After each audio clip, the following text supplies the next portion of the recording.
அன்பு நண்பர்களுக்கு டாக்டர் சர்வானந்தாவின் இனிய வணக்கங்கள். நண்பர்களே, மனிதர்களை தாண்டி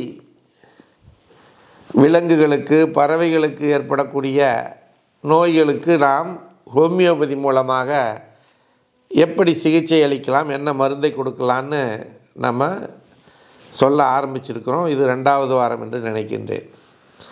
அந்த வகையில் இன்றைக்கு கோழிக்கு வயிற்றுப்போக்கோ காலராவோ ஏற்பட்டால் நீங்கள் என்ன பண்ணலான்னா, ஆர்சனிக்கம் அயோடைடு அப்படிங்கிற மருந்தில் 200 பவரில் பில்ஸு போட்டு அதில் ஒரு 20-30 பில்ஸை தண்ணியில் போட்டு 15 நிமிஷத்துக்கு ஒரு ஸ்பூன் அந்த கோழிகளுக்கு கொடுத்து வந்தீங்கன்னா அந்த காலரா நின்றுவிடும், அந்த வயிற்றுப்போக்கு நின்றுவிடும். இது மிக அற்புதமான அருமையான மருந்தாக இது வேலை செய்யும். சரிங்களா? இது வயிற்றுப்போக்கு டயரியா போகுதுன்னு வச்சிங்களேன், 2க்கு வித்தியாசம் இருக்குது.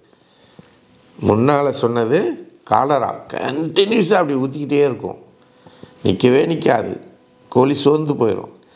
இன்னொன்று டயோரியா வயிற்றுப்போக்கு, இதுக்கு ஆர்சனிக்கம் ஆல்பம், அதில் 200 பவரில் ஒரு 20 பில்ஸ் போட்டு ஒரு ஸ்பூன் கொடுத்தீங்கன்னா இது கண்ட்ரோல் ஆகிடும்.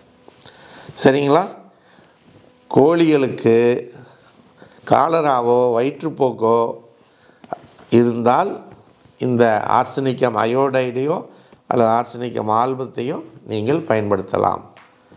நன்றி, வணக்கம். மீண்டும் அடுத்த காணொளியில் உங்களை சந்திப்போம். வணக்கம்.